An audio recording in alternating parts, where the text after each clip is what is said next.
Looking for a weight loss solution that actually works? Weight Loss by Hers provides access to GLP-1 medications with personalized care to help you hit your goals.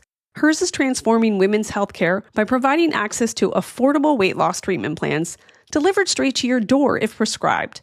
Hers offers a holistic weight loss program with personalized solutions, including compounded GLP-1 weekly injections featuring the same active ingredient as Ozempic and Wegovy or oral medication kits.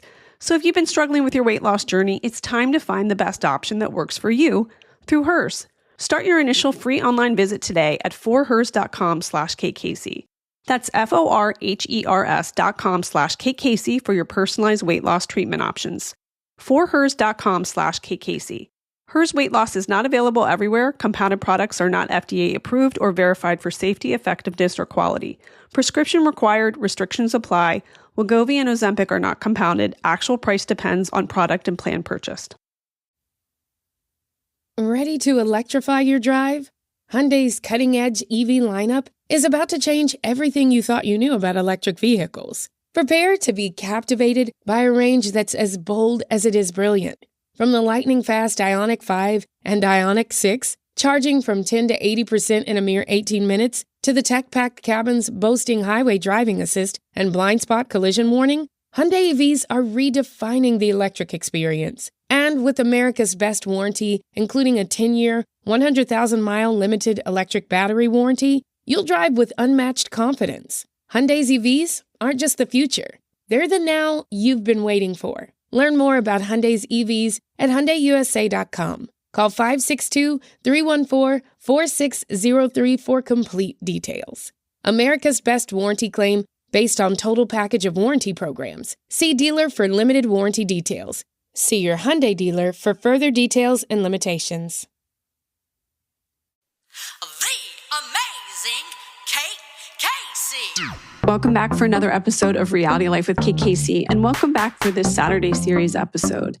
Today's episode is about the life and legacy of Blaze Bernstein and the work of his parents, who are hoping to inspire people worldwide to do acts of kindness in honor of their son. On the evening of January 2nd, 2018, Blaze Bernstein went missing. The sophomore creative writer considering a future in medicine at the University of Pennsylvania had been visiting his family over vacation. After Blaze failed to show up to a dentist appointment the next morning and didn't respond to texts and calls, his parents, Jeannie and Gideon, checked his room. They didn't find Blaze, but found his wallet, keys, and glasses still at the house. They searched his computer and social media accounts for clues. And on his Snapchat, they found messages from Sam Woodward, who had been Blaze's high school classmate at Orange County School of the Arts.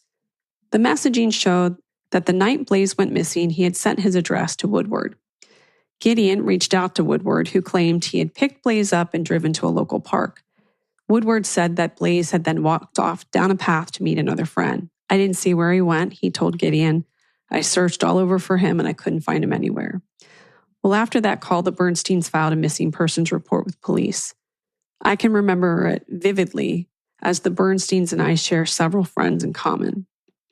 Law enforcement repeatedly combed the park, but by this point, news of his disappearance had already spread, really not just across Orange County, but the country. The Bernstein family, still hoping for good news, held a press conference asking the public to keep looking for their son. But after days of searching, investigators found Blaze buried in a shallow grave in that park after heavy rains helped uncover his body. He had been stabbed 28 times, and his damaged phone was also found in the grave. Investigators believe Woodward was the last person to see Blaze before he disappeared. He had told them what he had told the Bernsteins, that he had met up with Blaze, who then walked off into the park. So investigators served a search warrant at his home. And on January 17th, 2018, Sam Woodward, a member of a neo-Nazi terrorist group called Atomwaffen Division, was arrested and charged with his murder. Authorities declared Blaze was the victim of a hate crime.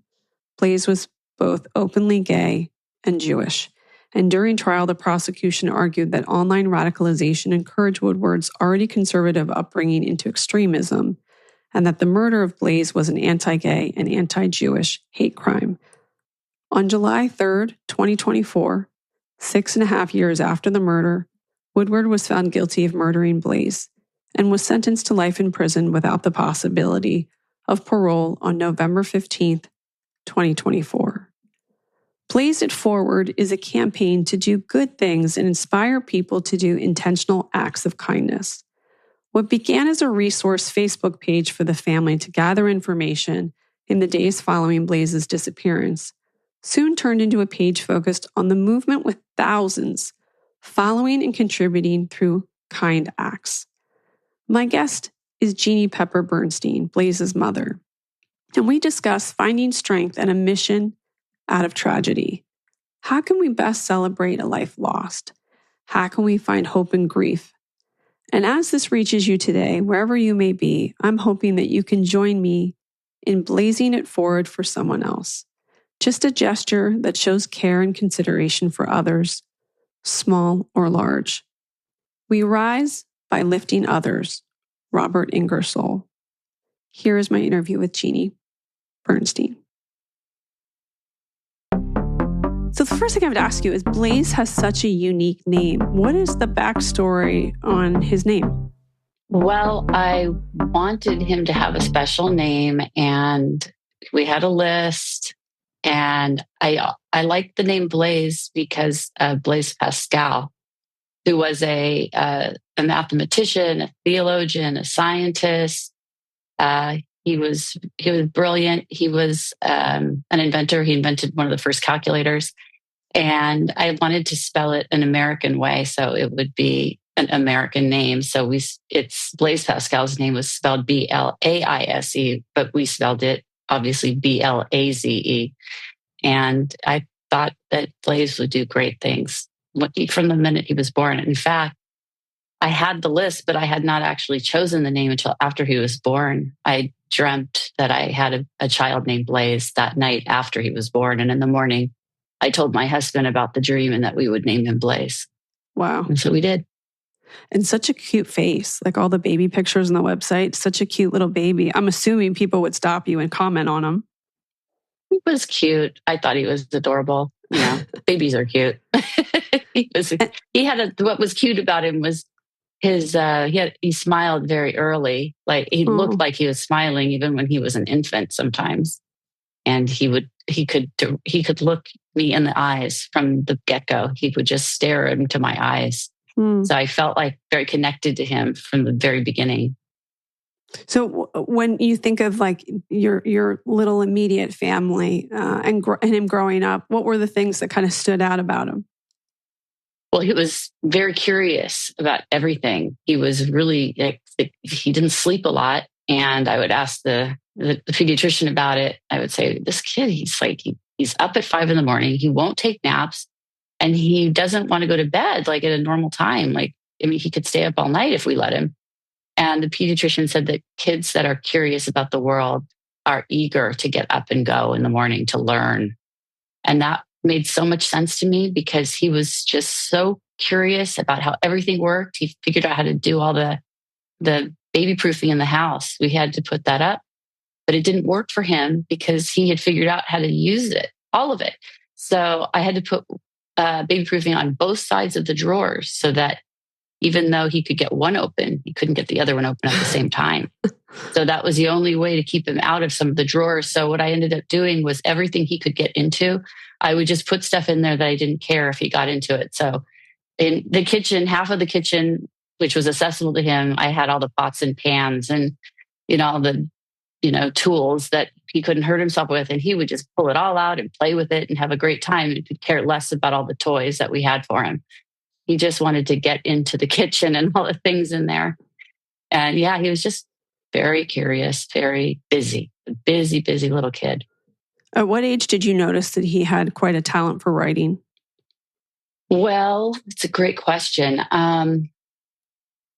I didn't really know how talented he was as a writer. I knew that he was creative. I knew that he was a great actor. And he seemed to would always be busy creating and making things. But I didn't realize what a phenomenal writer he was until he told me that he wanted to be in the creative writing conservatory at OSHA. He had already been auditioned and was in their integrated arts program in ninth grade. But at the end of ninth grade, he said, I'm done with the integrated arts conservatory. And I said, why?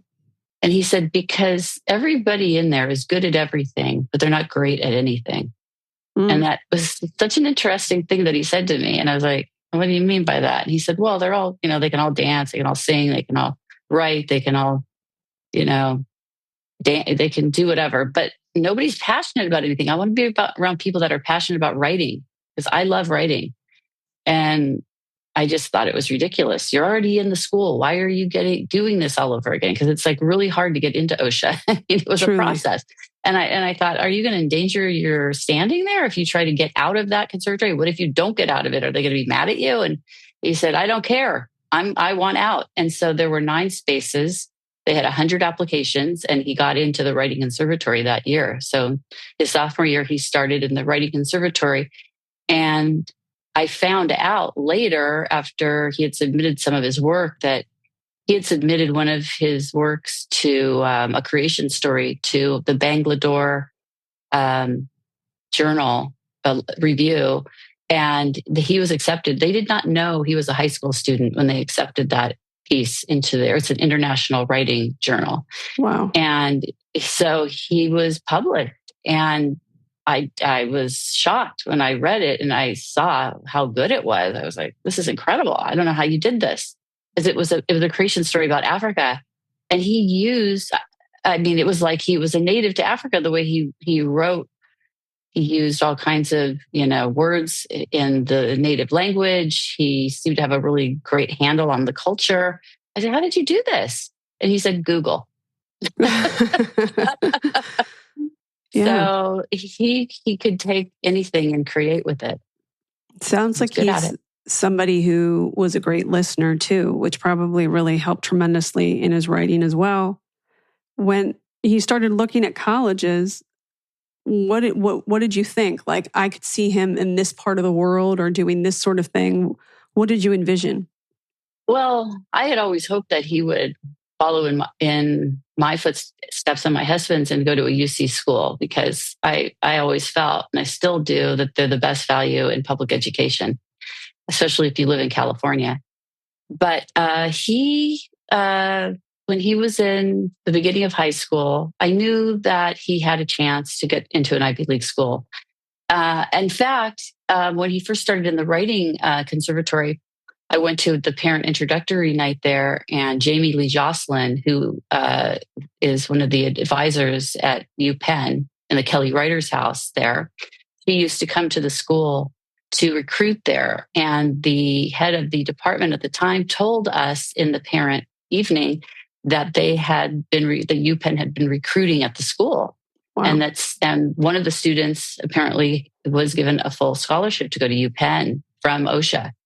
So I went home that night and I said, Blaze, if you want to be a writer, you might be able to get into an Ivy League school like UPenn. You could go to UPenn. I said, this is amazing. And he looked at me and said, why would I want to go there? I knew when he said that I had failed to really give him a good education on what his opportunities were. So I took him to Boston with my mother that year. And we did a tour of Harvard and Northeastern and Boston U and some of the other schools there. And we went to Tufts. And I said, Blaze, if you can get into one of these schools, if you get into an Ivy League school, I will make sure that we can pay for you to go there. I said, we will make it happen if you can get in. I said, but you have to do the work. I don't think you're going to get any scholarships. Maybe you will, but if this is what you want, it's an option for you. And I thought maybe he'll do it. Anything's possible. So, and sure enough, he decided he was going to throw it all in for UPenn when the time came 2 years later. He did a early admission. And so he had to agree that if he was given admission, he would go there. And he went there. And the rest is history.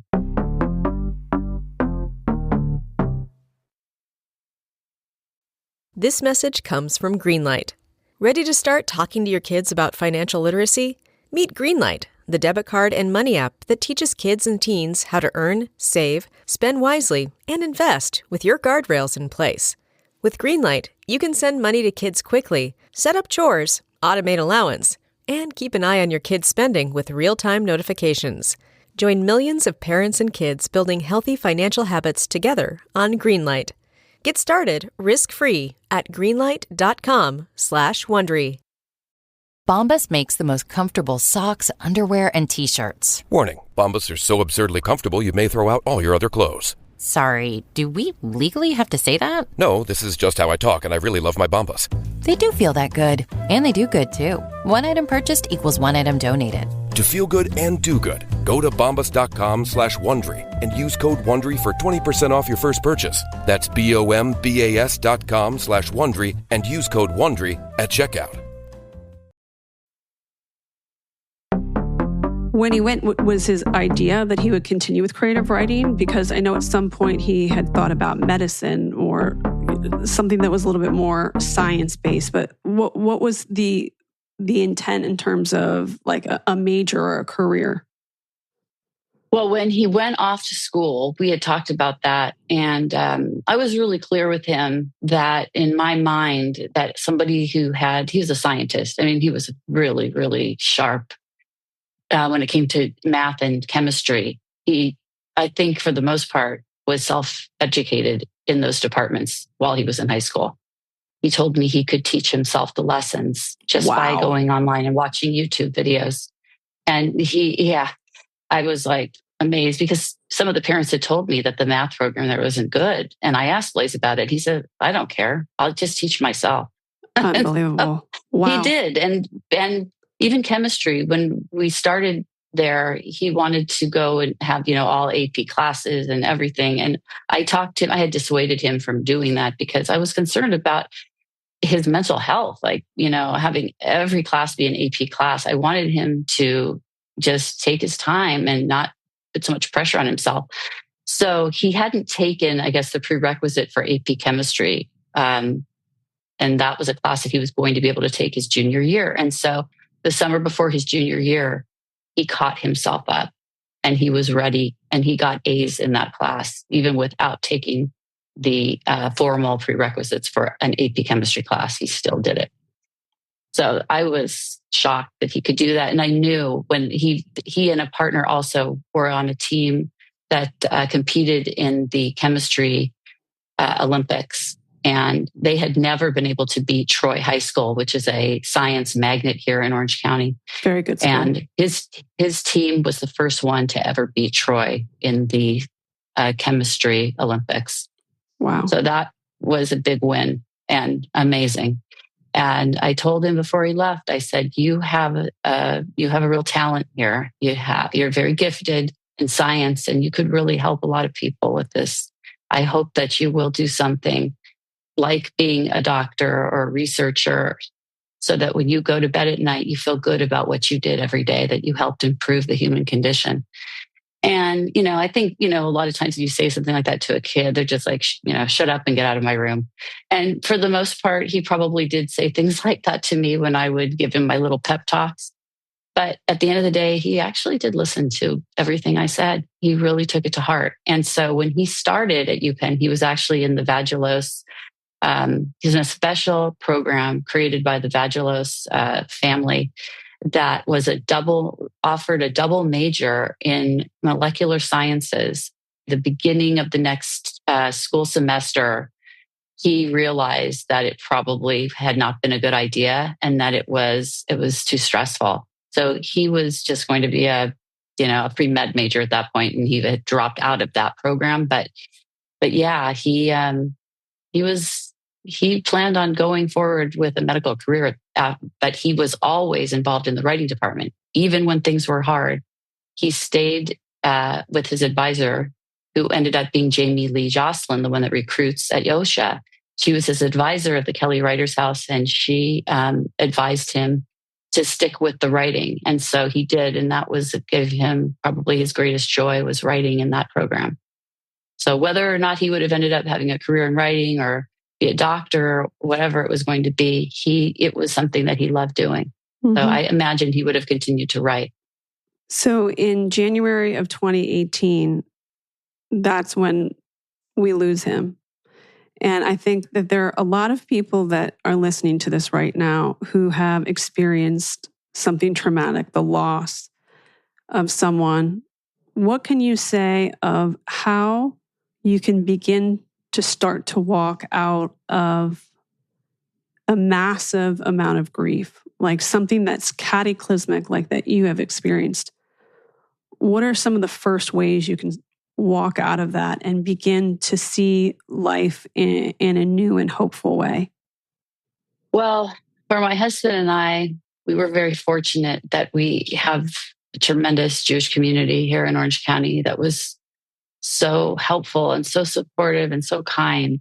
And I don't even think that the public can even understand the level of support that we received, because at our house, we would have 30 people show up every day for days, and then what turned into weeks as we were processing what had happened. And by the time I took the last meal from the support chain of meals that were coming to the house every day, and that was probably a couple of months in, my husband and I had been using the platform that we had from the Search for Blaze to encourage people to do good.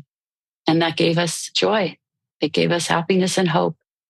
And that support from our community and from the greater community of this world led us to believe that there is hope, and that, yes, bad things happen to good people every day.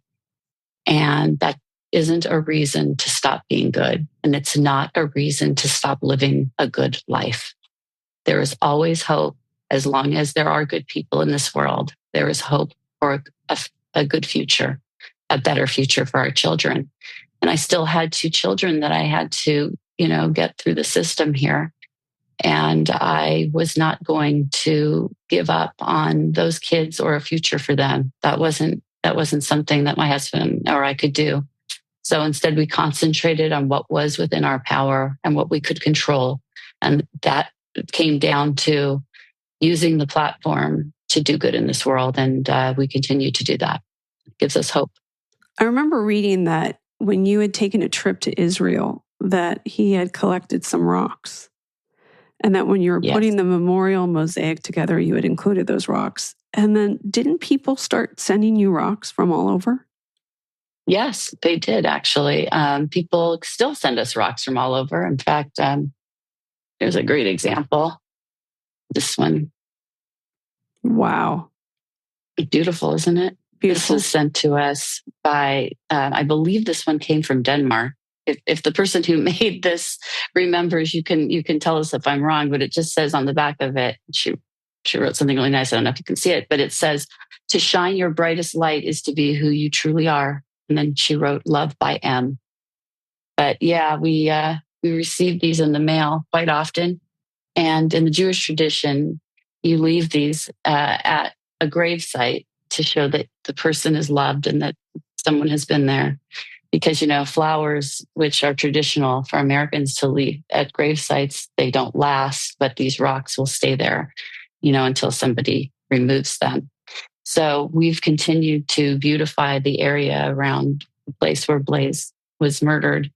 There's a memorial area there with a tree that we were allowed to plant there. And at the base of that plant is a beautiful area filled with art rocks that have been created by volunteers. And we go there every 6 months or so, and we spruce it up, and we invite volunteers to join us to create more of this beautiful artwork and clean it and give it the love and attention that it deserves. That's worthy of Blaze and his memory. So could you talk a little bit about the foundation, but also what his life has represented to other people? Yeah. Well, Blaze was obviously part of the LGBTQ community, but growing up, that wasn't really relevant to anything. So it wasn't something we talked about. He did not want to be outed, and I was respectful of that. So I never questioned whether or not I should be talking about it, because it wasn't anybody's business but his. But Blaze was, I think, he was bullied a lot. He was bullied a lot when he was young, in elementary school. And at some point he stopped telling me what was going on because he didn't like me running down to the school screaming and yelling and threatening people that bothered him. So he just wouldn't tell me.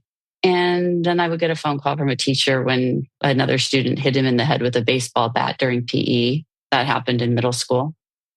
And, there were various others of these incidents. There were issues on the bus. He was terrified sometimes of riding the bus because of the way that people would behave and lack of supervision. And that was in middle school. So, getting him out of public school and into the charter school, OSHA, was helpful to get him around kids that were a little bit more like him, a little bit more sensitive, empathetic, creative people. And Blaze was very kind. He was always nice to people that needed help. He was helpful, and he loved to cook, and he would cook for people to bring them joy. So he was my person in the house. He and I shared a special bond because we both loved cooking. And I think now I see his legacy, the fact that he probably would have become a doctor, and he probably would have been helping people now, and improving this world, making it better, kinder. And he's not here to do that anymore. So my husband and I decided that we would be the light that Blaze was, and encourage people to continue that legacy of wanting a better world, of being part of that change, and of being the kindness that we need in this world to make it a hopeful place, and to become the beginnings of perhaps a more evolved society where we don't make a point of distinguishing people because of their sexuality or their gender conformity or their heteronormativity. And, instead we focus on the things that are important, like the heroism that we see in everyday people, and the hard work that people do that is never acknowledged, that they do for all of us. Even people that are just in like your position, your job of, communicating to the public,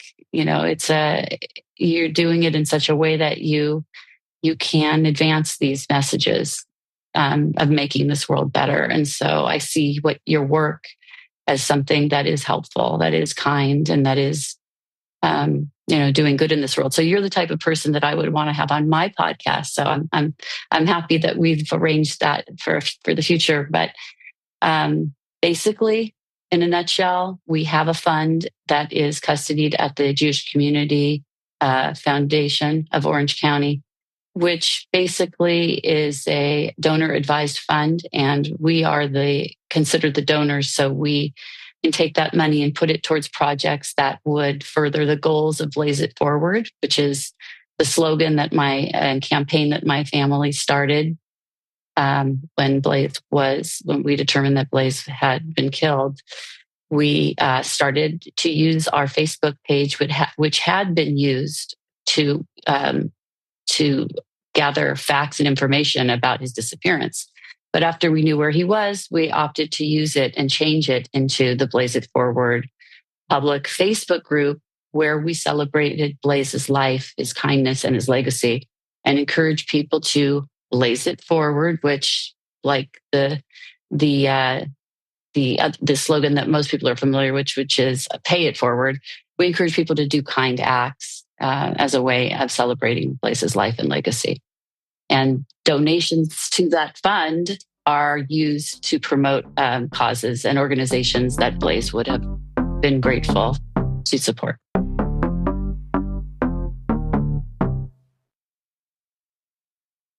Calling all dog owners. Your furry friend deserves top-notch nourishment, and Ollie delivers the clean, fresh nutrition your dog needs in 5 flavors they'll absolutely flip over. Ollie is made in U.S. kitchens with ingredients carefully sourced from trusted growers and producers around the world, with absolutely no harmful fillers or preservatives. With protein-first recipes like fresh beef with sweet potatoes, fresh turkey with blueberries, or fresh lamb with cranberries, you might start thinking, dang, my dog eats better than I do. And that's probably true when it comes to Ollie. Give your pup a fresh start this new year by letting them taste test a personalized meal plan with Ollie. Head to ollie.com/Wondery. Tell them all about your dog and use code WONDERY to get 60% off your first box of meals when you subscribe today. Plus, they offer a clean bowl guarantee on the first box. So if you're not completely satisfied, you'll get your money back. That's OLLIE.com/Wondery and enter code WONDERY to get 60% off your first box. Start your dog's new year off right with Ollie. Start your dog's new year off right with Ollie. Behind the delivery trucks that keep your life stocked, thousands of employees at BP go to work every day. People bringing a new offshore production platform online. People making our refineries capable of more, like making renewable diesel from agricultural waste. People trading and shipping fuels to our customers. And people helping truckers fill up and get maintenance at our convenient locations. They're part of the more than 300,000 jobs BP supports across the country. Learn more at bp.com/investing in America. And in the Facebook group, you have the most remarkable stories. What are some of the most amazing things that have jumped out to you of acts of kindness that people have done? Some of the things that happened in the beginning were really interesting to me and kind of really inspired me. I remember there was one case where a friend of mine who was a doctor in a local emergency room here, he came to the house and he told me that he had been eating in the cafeteria at the hospital that morning. And a woman came up to him and told him that she had been a patient of his a year earlier in the emergency room. And that she her husband had not been well. And that's why they were there. It wasn't her, actually. It had been her husband that was the patient. And they heard about what happened to Blaze, and they, I guess her husband had to go back into the hospital to have work done and something to that effect. But they were eating out that night after her husband had been in the emergency room. They ate out that night, and somebody did something for them. They did a Blaze It Forward act for them while they were eating out that night. And it really touched her and her husband so much. They didn't even know anything about Blaze It Forward until this had happened. But somebody had paid for their meal, and it touched them so much because they had such a hard night that night in the hospital. And they had remembered meeting my friend, this doctor. So when they were she had gone back into the emergency room with her husband that night, and he passed. But in the morning, she went up to my friend who was the doctor, and she told him what happened. And she said, "I just want you to know." And she bought him his meal that morning in the hospital. And she said, I just want you to know that I appreciate what you did. And I wanted to buy your meal this morning to tell you thank you for everything that you did for me and my husband in this last year.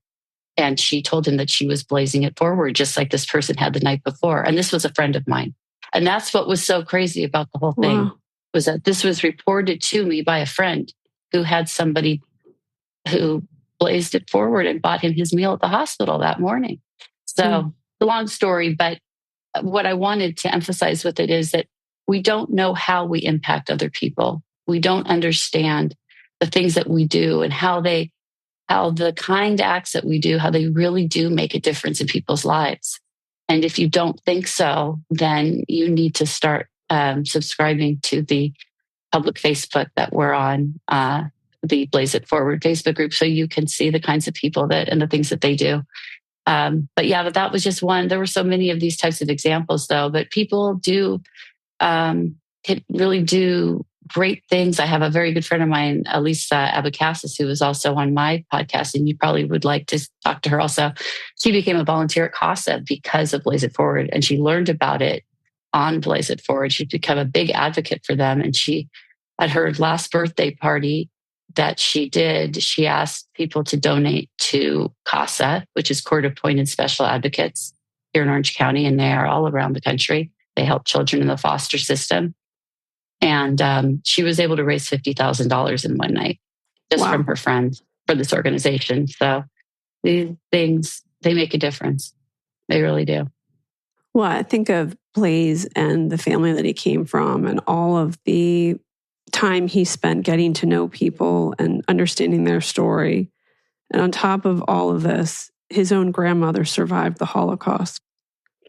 Yeah, when I met my husband and then his mother, my mother-in-law, I learned that she was a Holocaust survivor in Romania. She was born in 1936, so right at the beginning of political unrest in Europe. And her father, they lived in Romania, which was not a very wealthy country. And at the time, there was no running water there. They had no electricity, and they used horse and carriage for transportation. So this is a very primitive place that they lived. Her father was a watch repairman, and when the Holocaust began, she was very young. But they were lucky because one of her cousins had married into a family that was owned a bakery.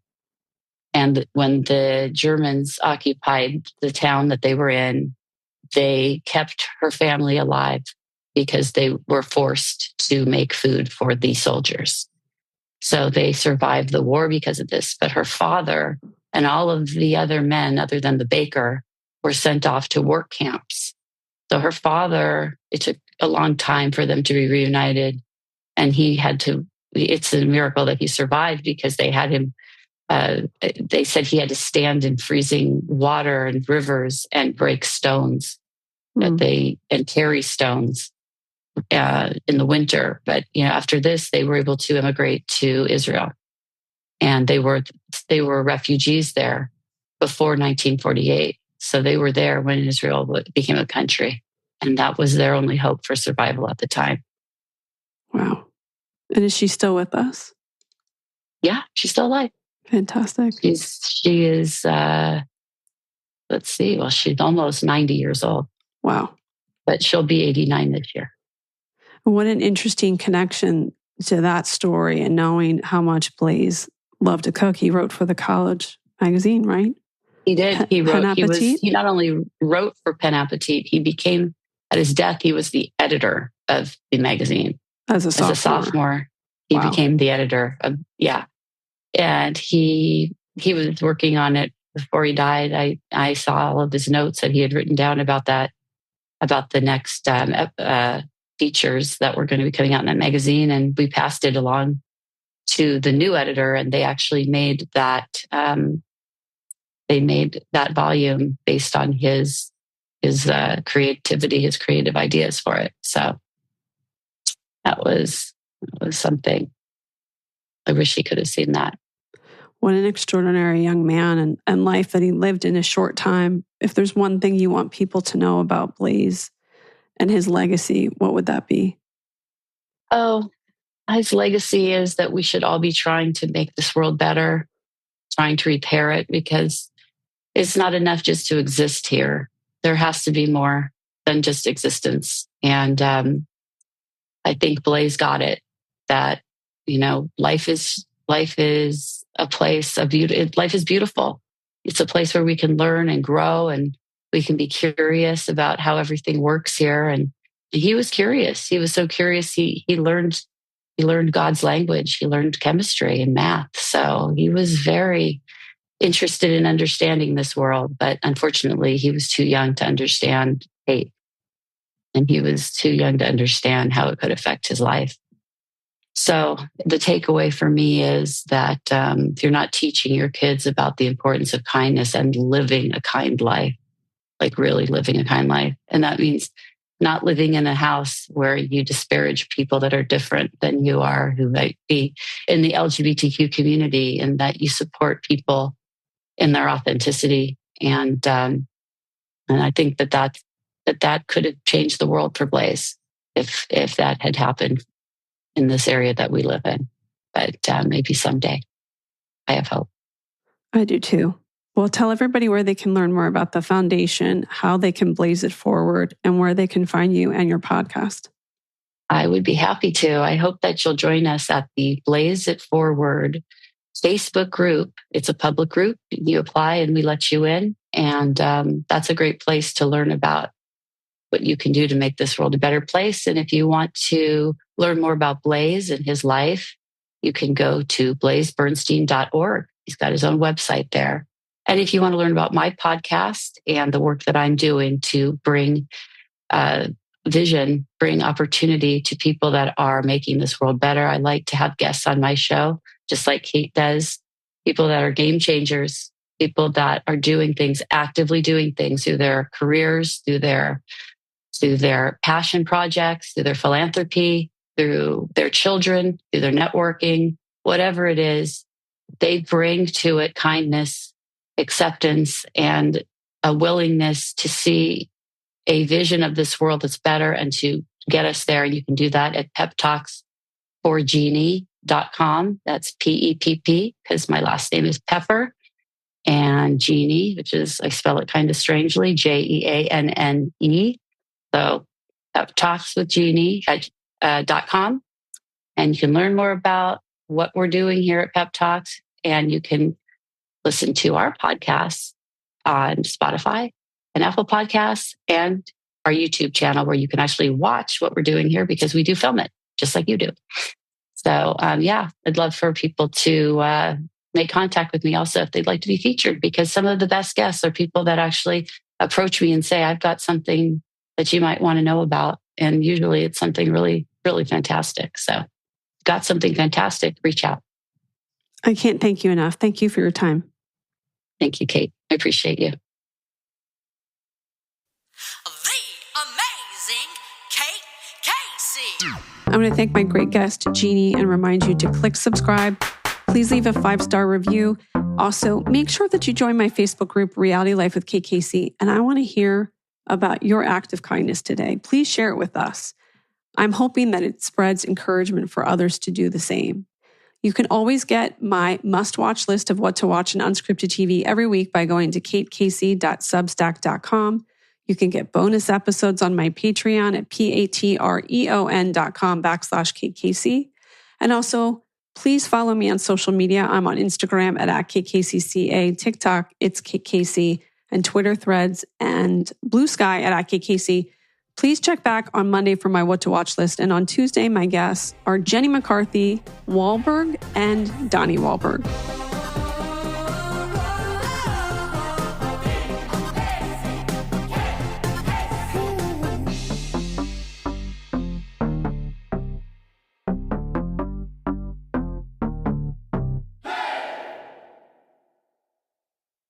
You were made to travel the world and the 7 seas and countless lakes and innumerable rivers and one perfect pond. Get travel ideas from ChatGPT on Expedia. Made to travel.